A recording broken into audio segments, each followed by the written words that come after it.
Bab 1, interaksi keuangan dalam kehidupan negara. Nah, kita bisa lihat di sini pimpinan-pimpinan dari anggota negara ASEAN. Kemarin ada pertanyaan yang bagus di buku atau di modul itu kan hanya ada beberapa kolom saja untuk anggota-anggota ASEAN. Ada yang japri ke ibu-ibu, bolehkah dituliskan 10 karena anggota ASEAN itu kan ada 10 Bu, atau cukup yang di modul saja. Nah, lebih lengkap lagi kalau dituliskan semuanya.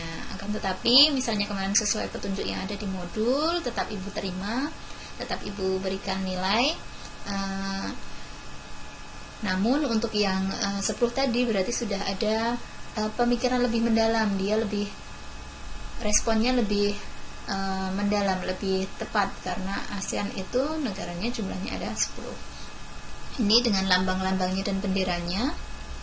Kemudian selanjutnya slide berikutnya, tujuan pembelajaran. Apa yang akan kita capai dalam pembelajaran hari ini? Yang pertama, setelah membaca buku teks atau dari internet bisa sumber-sumber lain yang relevan boleh negara-negara ASEAN, peserta didik mampu menjelaskan baik letak geografis, posisi geografis, dan kondisi keuangan negara-negara ASEAN secara tepat. Berikutnya, setelah berdiskusi mengenai kerjasama antar negara ASEAN, peserta didik mampu mengidentifikasi pengaruh kerjasama antar ruang negara-negara ASEAN. Berikutnya yang ketiga, setelah melakukan pengamatan interaksi keuangan di negara-negara ASEAN, peserta didik mampu menganalisis pengaruh interaksi keuangan terhadap kehidupan di negara-negara ASEAN. Nah, seperti halnya ini yang pertama ini kemarin sudah Ibu berikan tugas ya, yang ketika posisi geografis atau posisi silang Indonesia yang antara dua benua dan dua samudera itu dampak positifnya apa, dampak negatifnya apa. Review sedikit ya, bayangkan kalau kita berada di tengah-tengah antar dua samudera dengan dua benua, otomatis Indonesia itu berada di lintas jalur perdagangan dunia, baik dari darat maupun dari udara. Itu yang utama. Dampak positifnya juga sangat jelas sekali ketika kita melakukan ekspor impor barang itu akan lebih mudah, akan lebih cepat, dan penyebarannya akan lebih luas. Karena misalnya ada penerbangan yang dari benua Australia mau ke benua Asia, dia akan melewati Indonesia. Oleh karena itu Indonesia itu sebagai tempat transit. Dari situ akan ada penyebaran baik budaya, baik dari segi perekonomian itu juga akan masuk ke Indonesia. Dampak positifnya seperti itu. Akan tetapi selain dampak positif, pasti juga akan ada dampak negatifnya. Contohnya akan rawan terjadi penyelundupan, di mana ketika ada transportasi laut, kapal-kapal yang berlayar melewati Indonesia, nah itu akan dimanfaatkan oleh orang-orang yang tidak bertanggung jawab, orang-orang tertentu, oknum tertentu untuk melakukan penyelundupan barang-barang seperti narkoba atau bahkan senjata-senjata api ilegal. Nah, rawan-rawan penyelundupan seperti itu. Selain itu, penyebaran budaya tadi juga akan memiliki dampak negatif, yaitu budaya yang tidak sesuai dengan yang ada di Indonesia ketika tidak disaring, tidak dipilah akan otomatis masuk atau mempengaruhi warga masyarakat Indonesia. Itu singkat dari review tugas pertemuan sebelumnya kaitannya dengan posisi geografis Indonesia yang di antara dua benua dan dua samudera. Berikutnya mengenal negara-negara ASEAN, ada interaksi antar negara di kawasan ASEAN dan pengaruh interaksi keuangan terhadap kehidupan di negara-negara ASEAN. Bisa terlihat terbaca semuanya anak-anak? Bisa Bu. Oke, good. Ya Bu, ya. Satu, bisa Bu. Oke, lanjut. Nah, ini lambang-lambangnya negara-negara anggota dari ASEAN. Kemudian logo dari ASEAN ini juga kalian perlu ketahui, seperti ini logonya. Nanti bagus ketika di buku catatan kalian gambarkan sambil kalian hafalkan manakah bendera atau lambang negara Indonesia, manakah Filipina, manakah Kamboja. Nah, itu lebih bagus lagi. Dikasih warna, itu kan nanti bisa mengisi waktu gabut kalian atau waktu luang kalian ketika daring seperti ini.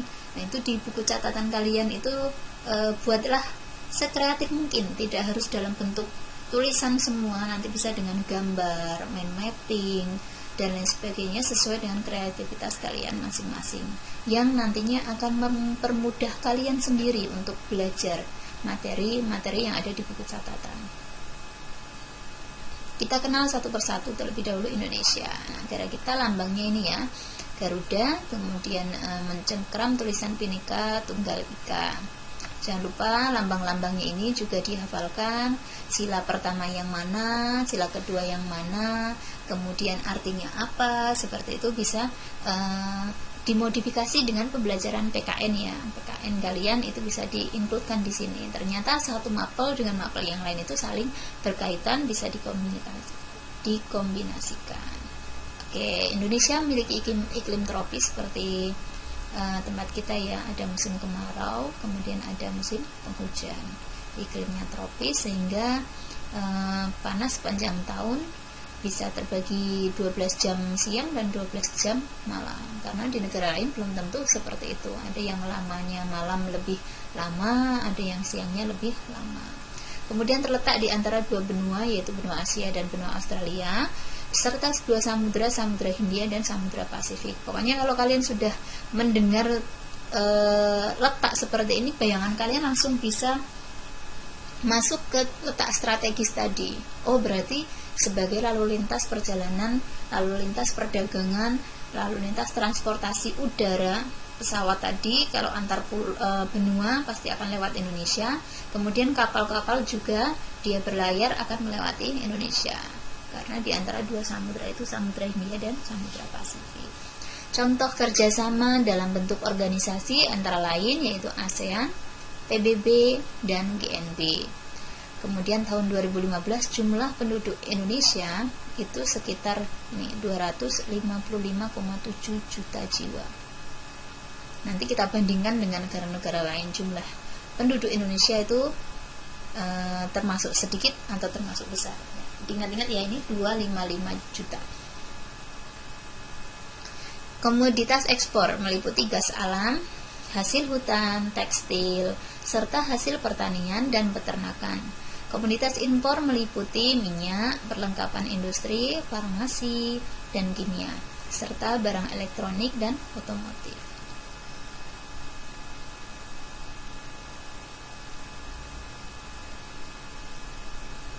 Oke, Brunei Darussalam. Ini lambangnya. Kemudian ini materi tentang Brunei Darussalam. Brunei Darussalam terbagi atas dua wilayah, yaitu timur dan barat. Iklimnya seperti iklim di Indonesia, yaitu tropis, seperti yang sudah Ibu jelaskan tadi. Kemudian jumlah penduduknya yaitu sekitar 428.697 jiwa. Jadi ini tidak sampai 1 juta, sedangkan tempat kita tadi 225 juta. Jadi hanya seperberapanya Indonesia ini, kecil sekali, jadi penduduknya juga sedikit. Akan tetapi di sana termasuk negara yang lumayan maju. Dulu pernah Ibu mendapatkan cerita dari Ibu dosen, ya, di waktu Ibu kuliah, guru memberikan dosen Ibu memberikan informasi pernah jalan-jalan ke Brunei. Waktu di sana harga 1 liter air mineral itu lebih mahal dibandingkan 1 liter bensin atau BBM. Ya, jadi ternyata di sana limpahan minyaknya cukup banyak. Makanya di sana komoditas ekspor utamanya adalah minyak mentah. Kemudian dari olahan minyak bumi dan gas alam cair. Komoditas impornya yaitu mesin-mesin, kemudian peralatan transportasi, dan bahan-bahan kimia. Organisasi kerjasama multilateral yang diikuti Brunei Darussalam antara lain WTO, G7, OPEC, dan OKI.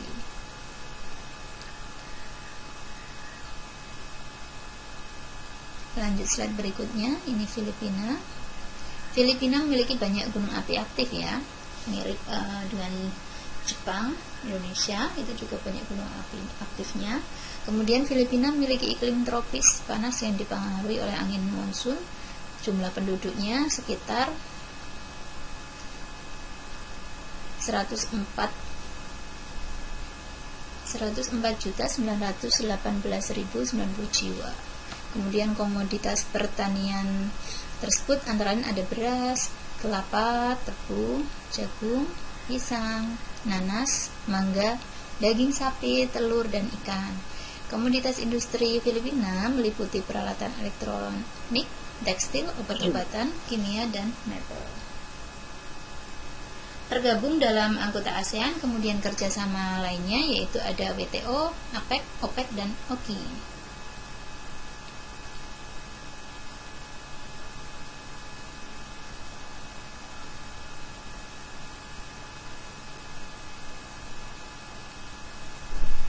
Ya, selanjutnya Kamboja. Iklimnya juga tropis, bentang alamnya khas, yaitu menyerupai piring. Pada tahun 2017 jumlah penduduknya 16.5.373 jiwa. Perekonomian Kamboja bertumpu pada sektor pertanian dengan sistem pengelolaan tradisional. Tergabung menjadi anggota ASEAN, kerjasama melalui badan-badan yaitu PBB seperti ILO, UNESCO, dan WHO.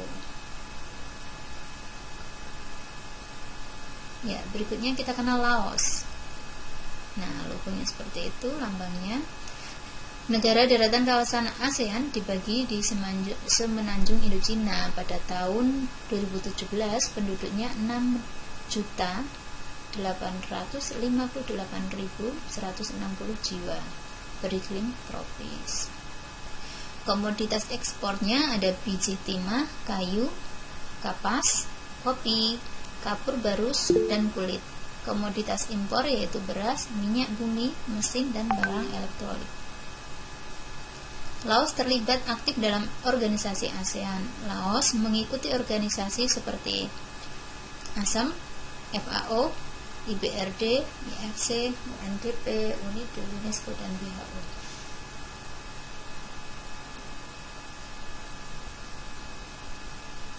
Ya, kita lihat Malaysia.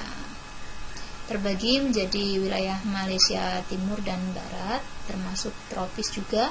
Penduduknya sekitar 32,4 juta jiwa. Sektor pertanian, selain di bidang pertanian, penduduk Malaysia bekerja di sektor pertambangan dan perindustrian. Kemudian organisasi yang diikuti ini cukup banyak ya di Malaysia.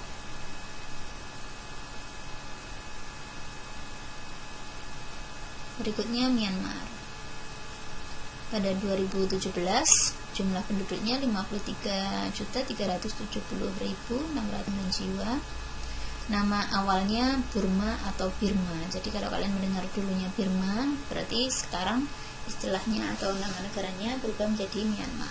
Kesuburan tanah di delta sungai Irrawaddy dan sungai Salwan sesuai untuk usaha pertanian. Nah, ini yang diikuti organisasinya. Wilayah selatan beriklim tropis, namun di wilayah utaranya beriklim subtropis.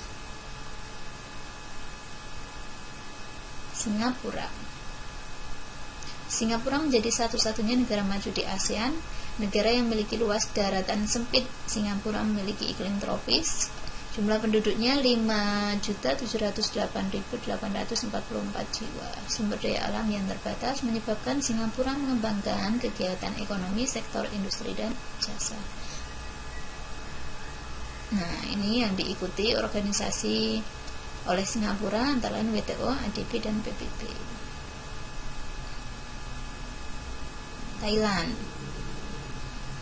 Thailand merupakan satu-satunya negara ASEAN yang tidak pernah dijajah bangsa lain. Ya, wilayah Thailand beriklim tropis.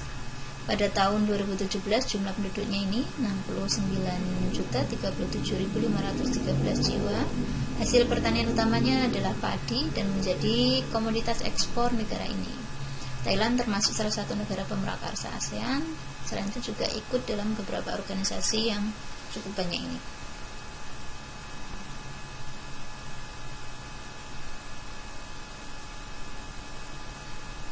ini Vietnam.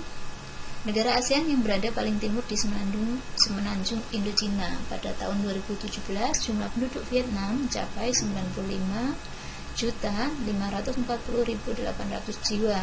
Cuaca di Vietnam terbagi menjadi 4 wilayah, yaitu Pegunungan Utara, Vietnam bagian utara, Vietnam bagian tengah, dan Vietnam bagian selatan. Komoditas ekspor utama antara lain beras, karet, kopra, aneka kayu, minyak, bumi, dan biji besi. Komoditas impor utama antara lain bahan bakar minyak atau BBM, besi, baja, pupuk, obat-obatan, dan bahan kimia.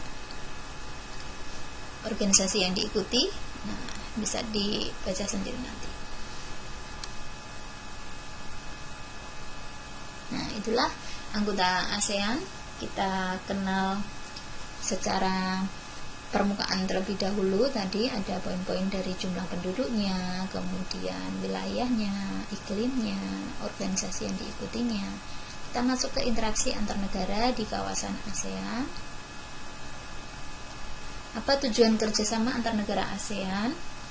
Menjalin hubungan antar dua negara atau lebih dengan tujuan mencapai suatu kesepakatan yang menguntungkan.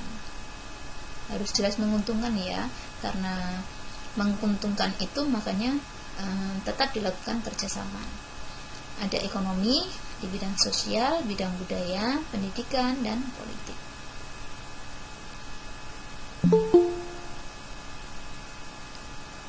Faktor pendorong dan penghambat kerjasama antar negara ASEAN. Ada pendorong, ada juga penghambatnya. Apa yang mendorong kerjasama antar negara ASEAN? Yang pertama, persamaan dan perbedaan sumber daya alamnya. Tadi mirip-mirip ya, iklimnya kebanyakan beriklim tropis. Persamaan dan perbedaan wilayah, perbedaan perkembangan teknologi, persamaan dan perbedaan budaya. Nah, sama akan memperkuat kerjasama. Perbedaan nanti akan ada saling ekspor dan impor, jadi saling menguntungkan kedua belah pihak. Faktor penghambatnya terjadinya bencana, kemudian ideologi bangsa atau negara, kebijakan politik itu juga akan menghambat, perbedaan kepentingan, selain itu juga perbedaan mata uang.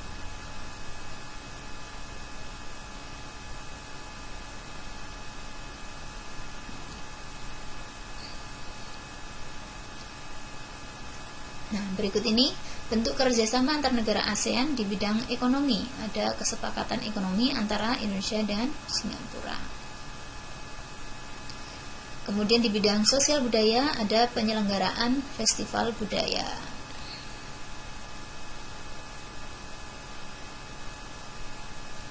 Bidang pendidikan jelas ya, ada pertukaran pelajar yang sering terjadi pertukaran pelajar dari Indonesia dengan Malaysia. SILN itu biasanya diselenggarakan untuk membantu di bidang pendidikan. Kemudian ada lagi bidang politik, pertahanan dan keamanan, bantuan tentara Indonesia di Kamboja. Kemudian pembentukan AHA, yaitu bidang penanggulangan bencana. Upaya peningkatan kerjasama antar negara ASEAN ada beberapa, yaitu 3 pilar ASEAN: politik, keamanan, ekonomi, sosial budaya. Faktor pendorongnya adanya kekompakan, konsistensi, keterbukaan, saling memiliki, saling menghormati, kesetiakawanan sosial. Peningkatan kerjasama antar negara ASEAN yaitu stabilitas kawasan Asia Tenggara, pemenuhan kebutuhan di kawasan Asia Tenggara. Pengaruh interaksi keuangan terhadap kehidupan di negara-negara ASEAN, yaitu pengaruh faktor alam terhadap perubahan ruang dan interaksi keuangan. Ada faktor alam, geologi, ketersediaan sumber daya alam. Pengaruh perkembangan teknologi terhadap perubahan ruang, yaitu ada teknologi transportasi, teknologi komunikasi. Pengaruh interaksi keuangan terhadap bidang kehidupan ekonomi. Selanjutnya, pengaruh konversi lahan terhadap perubahan ruang dan interaksi antar ruang. Yang pertama, pengaruh konversi lahan pertanian menjadi permukiman. Banyak ya lahan-lahan pertanian sudah diubah menjadi lahan permukiman. Lama-kelamaan lahan pertanian itu semakin sempit, semakin berkurang. Pengaruh konversi lahan pertanian menjadi kawasan industri ini. Jadi banyak dibuat gedung-gedung dan kawasan industri. Pengaruh interaksi keruangan terhadap kehidupan di negara-negara ASEAN, yaitu pengaruh faktor alam terhadap perubahan ruang, interaksi keruangan. Ada faktor alam, geologi dan ketersediaan SDA, perkembangan teknologi dan perubahan ruang, transportasi dan komunikasi. Nah, ini tadi udah ya.